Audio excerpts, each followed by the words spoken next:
Salut, mon nom est Sonia Tremblay et vous écoutez Sortir des ruines. Cette semaine, je réponds à une question qu'on m'a posée par rapport à mon expérience avec le stress et l'anxiété. Donc, l'angle cette semaine, ce n'est pas vraiment les trucs que j'ai faits pour aider justement à ma santé mentale, mon stress, mon anxiété. Ça, j'ai déjà fait une vidéo là-dessus. Si vous descendez dans mes vidéos, cette semaine, c'est plus par rapport à mon expérience, tu sais, avec le stress et l'anxiété, là, comment je le vis, comment ça a commencé ou tout ça, là. Fait que c'est vraiment juste du partage d'expérience personnelle, mais si vous cherchez des trucs, j'ai fait une autre vidéo là-dessus déjà. Je pourrais en parler longtemps du stress et de l'anxiété parce que c'est quelque chose qui fait... premièrement, oui, je l'ai mentionné, je ne suis pas diagnostiquée, mettons, avec de l'anxiété chronique. Mais je sais que j'en fais, particulièrement de l'anxiété de santé, mais on va y revenir. Particulièrement. Je stresse pour à peu près tout, mais on va y revenir. Puis tu sais, c'est pas nouveau, là. Moi, ça a commencé quand j'étais jeune. Je ne pourrais pas mettre le doigt. Ben, il y a eu plusieurs événements relativement traumatisants dans ma jeunesse. Comme... tu sais, quand j'étais jeune, j'habitais sur une ferme. La ferme a complètement brûlé. On a tout perdu. Mon père a fait une crise de cœur cette nuit-là. Tu sais, bon, il y a des trucs, tu sais, qui m'ont peut-être stressée, mais, tu sais, de dire là, que j'ai eu une enfance, là, mettons, avec des traumatismes importants, je ne dirais pas ça. Vraiment pas. J'ai eu une super belle enfance, fait que... mais je sais que le stress, tu sais, c'est pardon, ça peut être latent, là, tu sais, pour certaines personnes. Puis c'est pas nécessairement un événement déclencheur qui va faire qu'après tu fais de l'anxiété. Tu sais, pour certaines personnes, oui, mais bon. Fait que sans que je puisse nécessairement mettre le doigt sur une raison précise pour laquelle, déjà très jeune, j'étais anxieuse, je l'étais. C'est comme ça. Puis quand j'étais jeune, j'avais des comportements obsessionnels compulsifs, des OCD, là, comme on appelle. Encore là, plusieurs personnes en ont. Puis tu sais, ça passe de ceux qui sont très communs, là, plus chez les enfants, là, comme pas toucher aux lignes sur le trottoir ou faire des mouvements répétitifs. Mais j'en avais, tu sais, qui étaient quand même assez... Maintenant que j'y pense plus tard, j'en ai jamais parlé à personne, tu sais, dans des adultes dans mon entourage, je veux dire. Mais j'avais peur de perdre... Tu sais, j'avais peur que des choses mal arrivent aux membres de ma famille, aux gens que j'aimais. Et ma façon de contrer ça, c'était une espèce de rituel le soir quand je me couchais. C'était comme une genre de prière, mais c'était pas vraiment une prière, c'est plus une suite de mots. Ça commençait par une genre de prière. Puis après ça, c'était une suite de mots que je devais dire en ordre, sans en oublier un, comme un truc de mémoire, là. Puis si je me rendais jusqu'à la fin sans me tromper, ben là, il n'y aurait rien arrivé de grave aux gens que j'aime. Là, si je me trompais, bien évidemment, il fallait que je recommence. Et j'ai fait ça tous les soirs pendant des années, OK? Puis je me rappelle que la liste allongeait avec le temps. Je sais pas, par contre, s'il arrivait quelque chose, là, je rajoutais un mot. Ou si quelqu'un était malade, j'ajoutais un mot. Je me rappelle pas exactement, honnêtement. Je vous dis ça, là, on part de ma jeunesse, là, tu sais, comme 7-8 ans. Là. Puis j'ai fait ça jusqu'à l'adolescence facilement. Puis... fait que c'est ça, tu sais, il fallait que je répète cette espèce de suite-là de mots, puis comme ça, après, je pouvais m'endormir tranquille, genre. J'avais beaucoup peur de perdre un de mes parents. C'était une grande inquiétude que j'avais, peut-être l'incendie quand j'étais jeune. Je ne saurais dire honnêtement, mais j'avais vraiment peur de ça. Puis j'avais l'impression que cette espèce de liste de mots-là les protégeait. Je sais que les gens qui ont des troubles obsessionnels compulsifs vont comprendre. Puis évidemment, encore là, il y a des gens qui ont cette situation-là là, qui est un handicap dans leur vie, que c'est très grave. Moi, ce n'est pas mon cas. Fait que, tu sais, je dis pas que j'ai de l'expérience de quelqu'un qui vit avec ça comme quelque chose vraiment, tu sais, d'handicapant, de diagnostiquer avec traitement. Moi, je vous parle de mon expérience à moi, qui est somme toute légère, sur le spectre de l'OCD, là, si on veut. J'en ai encore aujourd'hui des troubles obsessionnels compulsifs, mais pas des troubles, des comportements, justement, obsessionnels compulsifs, mais, tu sais, très, encore là, commun, là, si je me fie aux gens à qui je parle souvent autour de moi, tu sais, comme est-ce que j'ai éteint le four, les ronds du four, mais tu sais, au point de revenir, tu sais, d'être en auto, ça peut m'arriver des fois si je suis très nerveuse. Je me suis même pas servi du four, là. Ça fait 20 minutes que je suis en auto, je m'en vais quelque part, je revire de bord, je reviens voir si j'ai éteint mon four alors qu'il n'était pas utilisé dans la journée, au cas où que j'ai, je sais pas, accroché 350 degrés. Maintenant, j'ai un truc pour ça, par contre, ce que je fais, là, tu sais, ou est-ce que j'ai laissé le fer à friser, tu sais, branché ou pas.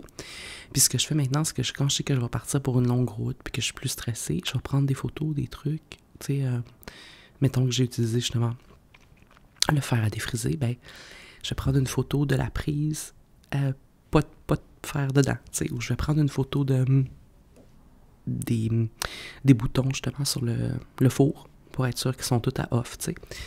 Ça peut avoir l'air un peu ridicule pour certaines personnes, j'en conviens, mais ça permet de te rassurer puis de ne pas avoir surtout à reperdre 30 minutes à revirer de bord. Fait que c'est pas... tu sais, c'est ça. Ça aide. Fait que voilà. Donc, j'en ai encore aujourd'hui, même à l'âge adulte aussi, je fais des petits trucs comme la manette de télé, mettons, quand j'écoute quelque chose. Je sais pas, je me sens un peu ridicule de raconter ça. Mais bon. Tu sais, mettons la manette de télé. Ben, il faut que je fasse un mouvement, tu sais, mettons 2 ronds à droite, 2 ronds à gauche, en haut, en bas, tu sais, sur les pitons là, de la manette, comme une espèce de suite, un pattern symétrique. Puis il faut que je le fasse jusqu'à la fin. Puis des fois, je me trompe ou j'y pense plus, puis là, faut que je recommence. Des fois, je peux faire ça pendant longtemps, là, en écoutant la télé, là, tu sais, c'est comme un réflexe. Fait que voilà, fait que tu sais, donc à l'enfance, j'en avais plus. Là, comme je vous dis, ça va mieux, mais j'en ai encore. Je rongeais mes ongles quand j'étais jeune, ce qui est encore souvent un signe de stress, là, tu sais, ronger vraiment jusqu'à la moitié du doigt, là, en sang. J'ai fait ça pendant des années jusqu'à la fin de mon adolescence. Je rongeais mes ongles et la peau autour de mes ongles, ce que je fais encore d'ailleurs. Je ne ronge plus mes ongles. J'ai arrêté de ronger mes ongles d'un coup, quelques mois avant mon bal de finissant. C'est fou parce que j'ai rongé mes ongles, mettons, tu sais, 17 ans, là, 16 ans de temps. Et à mon bal de finissant, je voulais me faire une manucure française. Puis, j'avais pas d'argent pour me faire faire des ongles, faire poser des ongles. Fait que, je m'étais dit, ben, puis tu sais, dans le temps, là, les ongles que tu collais, là, je vous parle, là, il y a 25 ans, là, c'était pas les gros chars, hein. Fait que, fait que je m'étais dit, comme quelques mois avant, ben, tu sais, si je veux me faire une manucure française, il faut que ça soit mes propres ongles. Donc, j'ai arrêté de ronger mes ongles pour ça. Aussi superficiel et futile, c'est ça qui m'a fait arrêter. C'est vraiment drôle. Et je n'ai plus jamais rongé mes ongles. Par contre, la peau autour de mes ongles, je la gratte, je la ronge, tous mes doigts. Tu sais, le bout de mes doigts là, est tout le temps rouge parce que c'est toujours de la nouvelle peau. Ça, c'est tout le temps de la nouvelle peau qui se régénère parce que je le fais. Puis en grande période de stress, je le fais beaucoup plus. Tu sais, jusqu'à vraiment au sang, avoir des grosses parties de ma peau là, qui est comme en train de se réparer, si on veut. It is what it is, honnêtement. Fait que ça, bon, c'est la vie. Fait que ça, je n'ai pas arrêté. Tu sais, mes pouces sont particulièrement amochés. Puis souvent, mes petits doigts, là, mes auriculaires, c'est ça le petit doigt? En tout cas, mes petits doigts. Fait que c'est ça. Mais au moins, je ronge plus mes ongles. Tu sais, les petites victoires, là, c'est important dans la vie. Bon. Après ça, qu'est-ce que j'ai noté d'autre? Bon, à l'âge adulte. Bon, là, si vous connaissez pas tant mon histoire, peut-être retournez aux vidéos qui s'appellent Le passé. Parce que j'ai été dans une relation toxique pendant 15 ans. Puis, déjà étant quelqu'un d'anxieux et de stressé, ça, c'est sûr que ça a été un peu comme le clou dans le cercueil, là, si on veut. Toutes ces années à accumuler du stress, de la peur, de l'anxiété, à jamais savoir ce qui va arriver. Ça a généré chez moi de l'hypervigilance que j'ai encore aujourd'hui, puis probablement une espèce d'effet post-traumatique. Bon, encore là, comme je vous dis ça sous toute réserve de mes lectures, de mes discussions avec d'autres personnes, mais ce n'est pas des choses diagnostiquées, mais c'est le même concept, une espèce de post-trauma de tout ça relié à mon stress, puis maintenant je suis une personne hyper vigilante. Hyper vigilance, c'est un peu le fait que ton cerveau n'est jamais vraiment au repos. Tu es toujours en train de regarder autour. Tu sais, je suis toujours la première personne qui remarque que quelque chose va tomber de la table, qu'un enfant est en train de faire quelque chose qui va le blesser. Tu sais, je sais pas, là, j'ai des yeux tout le tour de la tête, là. C'est vraiment ça, l'hypervigilance. J'ai de l'hypervigilance face à moi-même aussi, tu sais, mon corps, ma santé, ça, on en reparlera, mais... Fait que je suis constamment dans un état de stress.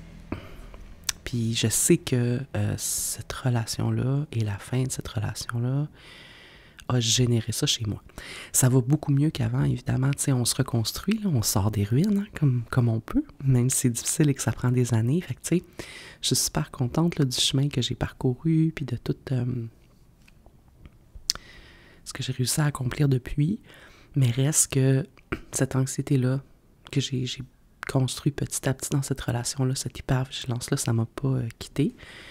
Puis aujourd'hui, j'ai encore des réflexes de ça. J'en ai plein, j'ai des flashbacks, des cauchemars, mais tu sais, j'ai même... tu sais, mettons, là, quelqu'un parle fort. Tu sais, les gens qui parlent fort en général, ou qui lèvent le ton, même en joke, tu sais, quelqu'un qui rit fort. Ça va me... À chaque fois, là, ça va me mettre dans un état de panique, de stress. Et des fois, je vois quelqu'un lever le ton, là, puis je sens les larmes monter aux yeux. C'est pas contre moi, puis des fois, c'est même pas comme quelqu'un qui est fâché ou agressif, là, tu sais, c'est juste comme si mon corps réagit. Je suis plus capable de tolérer physiquement, là, de tolérer ça. Puis voilà. Fait que j'ai encore ces réflexes-là aujourd'hui, mais don't worry, ça va bien. Après ça, l'autre chose que je trouve qui a vraiment affecté mon niveau de stress et mon anxiété, c'est évidemment la pandémie. Comment faire une vidéo sur le stress et l'anxiété sans parler de la maudite pandémie? Je parlais avec un ami au téléphone aujourd'hui, tu sais, puis on disait ça nous a fait vieillir de 10 ans, la pandémie. Peut-être que c'est pas votre cas, là, mais moi, là, ça m'a vraiment fait vieillir de 10 ans, physiquement, mentalement, ça m'a épuisé. Le stress qu'on a accumulé, j'écoutais un reportage, tu sais, qui expliquait que le stress qu'on a accumulé pendant la pandémie, même les gens qui y croyaient plus ou moins, même les gens qui n'avaient pas peur de tomber malade, là, juste le stress sociétal de tout ça, le stress économique, le stress familial, c'est resté dans notre corps. Ça ne s'évacue pas si facilement qu'on le croit. Hein. C'est pas parce que c'est fini puis qu'on a repris notre vie que l'accumulation de ce stress-là dans notre corps est partie, que les réflexes sont partis. Puis ça, moi, j'y crois vraiment. Je pense que le stress, c'est le plus grand rongeur intérieur. Tu sais, on parle des maladies parfois, on parle des dangers de telle ou telle chose. Je trouve qu'on sous-estime beaucoup le stress et ce que ça peut faire aux gens. Je pense que c'est un facteur de risque qui s'accumule à d'autres, mais je pense que c'est un multiplicateur, un amplificateur de facteurs de risque pour la santé mentale et physique, énormément. Et donc, pendant la pandémie, on en a accumulé. Moi, j'en ai accumulé pour plein de raisons, comme tout le monde, le stress que tout le monde ressentait. En plus de ça, en tant que personne grosse, on a été vraiment traînés dans la boue là, pendant la pandémie. Les personnes grosses, là, c'était comme si on allait toutes mourir si on mettait le pied dehors. C'était ça le discours dans les médias, c'était le discours des gens qui ne voulaient pas voir autrement. Tu sais, c'était le discours de plein de personnes, à quel point qu'on était en danger, les personnes grosses, alors que finalement, plus tard, les études ont prouvé que ça n'a pas tant rapport. Là. C'est pas que tu ne peux pas être en danger si tu es une personne grosse, mais tout le monde était affecté. Là, tu sais, c'était pas nécessairement vrai là, qu'en tant que personne grosse, tu allais mourir. Tout dépendait encore une fois de ta situation de santé. Là, on n'embarquera pas sur la santé, le poids, c'est deux, mais c'est ça pareil. Fait que moi, qui connais très bien justement les dangers du discours médiatique par rapport aux personnes grosses, même moi, ça m'a affecté et ça m'a généré de l'anxiété de santé. Je me disais, est-ce que c'est vrai que c'est plus dangereux pour moi? Est-ce que c'est vrai que moi, je pourrais mourir facilement? En une nuit, je vais mourir de ça. J'ai fini comme par y croire à force d'en entendre parler.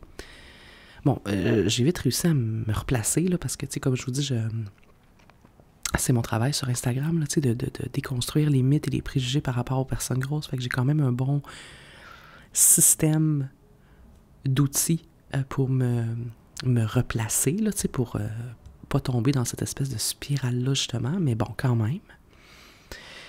Et en plus, moi, ma mère est malade, puis ce que j'ai développé énormément d'anxiété pendant la pandémie, c'est dû à sa situation à elle. J'avais peur qu'elle attrape la COVID parce que, dû à sa situation, il y avait vraiment des chances que ce soit plus dangereux, tu sais, plus grave pour elle. Puis, j'avais surtout peur, étant la personne qui m'occupe d'elle, j'avais surtout peur, je vous en parle, là, puis j'ai comme les larmes aux yeux, alors que je sais que c'est correct, puis que... Mais ça me ramène là-dedans, là. J'avais surtout peur de lui amener la maladie, d'être responsable d'une maladie pour elle. Parce que je savais que les conséquences seraient graves. Ça a bien été, ma mère, elle n'a jamais pogné la COVID. Mais pendant 3 ans, j'ai eu peur de ça. À chaque jour, à chaque soir. Fait que je m'occupais de ma santé, je m'assurais de moi pas attraper la COVID. Puis en même temps, il y a un avion qui passe dehors, là, je sais pas si vous l'entendez, désolée. En même temps, je m'occupais de sa santé à elle, puis je m'assurais qu'elle, elle faisait pas des trucs dangereux ou risqués ou whatever, tu sais. Fait que ça m'a généré une genre d'anxiété de santé que je n'avais jamais eu de ma vie, toute cette période-là. Et encore aujourd'hui, je vis avec les conséquences de ça, puis de la COVID. Là. Je pense que ça fait 6 fois que je la pogne, la COVID. Bon. Mais cette hyper-vigilance que j'ai toujours eue, mais qui était beaucoup sur mon entourage, a switché vers moi, une hyper-vigilance vers moi, des symptômes, pour essayer de trouver est-ce que je suis malade, est-ce que je peux voir ma mère, pour tout ça. Et maintenant, ça s'est transformé vraiment en anxiété de santé, dans le sens où maintenant, ça va mieux, là, je m'en sors tranquillement, mais ça, mettons, on se ramène à il y a 1 an ou 2, là. Tout sur mon corps me rend hyper vigilante. J'ai des scénarios catastrophes sur tout. Hey, je suis allée, tu sais, à un moment donné, là, j'étais allée, je sais pas trop, là, dans un hôtel, whatever, je m'étais fait piquer puis par une araignée, OK? C'était clairement une morsure d'araignée, parce qu'on voyait les 2 crocs. Tu sais, une morsure d'araignée, ça va enfler rouge, et tu vois 2 points rouges qui sont les crocs de l'araignée. Je savais que c'était une piqûre d'araignée. Pour une raison, évidemment, que j'ignore, ben, à part l'anxiété de santé, c'était dans ma tête une piqûre de tique, alors que je n'étais pas allé dans le bois. OK? Puis c'était une piqûre de tique, of course, qui avait la maladie de Lyme. Tu sais, quand ça va mal. J'ai passé 3 semaines à observer la piqûre, à lire les symptômes, à me demander si je les avais. Puis tu sais, l'anxiété de santé, c'est ça. Puis là, tu génères les symptômes à force d'y penser. Bon, ça peut être ça. Ça peut être j'ai mal dans un mollet. C'est une phlébite? Tu sais, pourquoi j'ai mal dans le mollet? Puis là, tu lis sur la phlébite. Il faut jamais googler ces symptômes sur Internet. Je devrais le savoir mieux que personne. Mais c'est ça. Mon cœur se met à battre un peu plus vite. Qu'est-ce qui se passe? Mon cœur est en train d'arrêter. J'avais jamais fait ça de ma vie avant. Moi, en plus, là, je suis en bonne santé. T'sais. En plus, je suis une personne chanceuse. Je n'ai pas de problème de santé. Fait qu'il faut le faire, là. Là, ça va mieux, là, parce que là, à un moment donné, je me suis dit, hey, t'es en train de virer, tu sais, un peu sur le top, là, avec ça, là, calme-toi. Fait que, tu sais, là, je suis en train de me déprogrammer tranquillement de ça, mais comment vous dire, à certaines périodes où, tu sais, s'il y avait une maladie... J'ai écouté des documentaires sur Céline Dion, là, c'est une maladie qui arrive, genre une personne sur je sais pas combien de millions, là, puis une chance que je me parle maintenant, parce que j'aurais écouté ça il y a 2 ans, là, j'aurais eu le... Comment ça s'appelle, là? Le syndrome de la personne fixe? Non, le syndrome de la personne... En tout cas, la maladie à Céline. J'aurais eu ça, tu sais. Puis j'en parle en riant, là, parce que, tu sais, à un moment donné, c'est un peu ridicule. Mais c'est ça pareil. Puis, tu sais, encore une fois, moi, je suis... Et je dis pas ça dans le sens que je suis meilleur qu'un autre. Hein. Je dis ça dans le sens que moi, je fonctionne comme ça parce que je n'ai pas... tous les troubles dont je vous parle, je ne pense pas qu'ils sont sur un spectre de troubles très élevé. Tu sais, je suis quand même basse, ce qui m'aide énormément à me déprogrammer puis à le gérer. Donc, ce que je disais, c'est que moi, je suis une personne qui affronte beaucoup les trucs, tu sais, oui, j'avais peur d'avoir ça ou ça, mais je me disais, OK, va faire ta journée, continue, tu sais, je fonce, je me renferme pas nécessairement comme... Je réussissais à pas tomber dans une spirale où je pensais juste à ça. Fait que, tu sais, je finissais par m'en sortir. Mais c'était un truc après l'autre. Et à un moment donné, là... je peux pas croire, je vous dis ça. À un moment donné, j'ai obsédé pendant 3 jours parce que je trouvais que ma langue était plus épaisse qu'une autre langue. OK, comme... je... je googlais... je googlais des photos de langue pour essayer de comparer ma langue aux autres langues. Pas rapport. Puis je sais même pas quelle maladie j'avais décidé d'associer à ça, là, une langue trop épaisse. Là, okay, ça... Mais c'est comme... Je me suis réveillée avec ça un matin. J'ai trouvé que ma langue prenait trop de place dans ma bouche, genre. Puis là, en tout cas, ma langue est bien ordinaire, là, tu sais. C'est ça. Fait que c'est pour vous donner un exemple, là, on en rit, là, mais c'est que c'est toutes des affaires de même. Mais ça te prend de la charge mentale, là. Moi, là, ça prend de la place dans ma tête. Là, maintenant, ça va mieux. Tu sais, je travaille beaucoup là-dessus, surtout depuis les derniers mois, parce qu'à un moment donné, je me suis vraiment tannée. Je dis là, Seigneur, je suis déjà assez fatiguée puis stressée de même. C'est pas vrai qu'en plus, je vais commencer à hyper fixer sur des affaires qui font aucun maudit sens, tu sais. Surtout que moi, j'ai commencé ma préménopause, j'en suis pas mal certaine. Puis, s'il y a quelque chose qui t'amène plein de symptômes random, OK, c'est la préménopause. Fait que mixer l'anxiété de santé et la préménopause, c'est vraiment une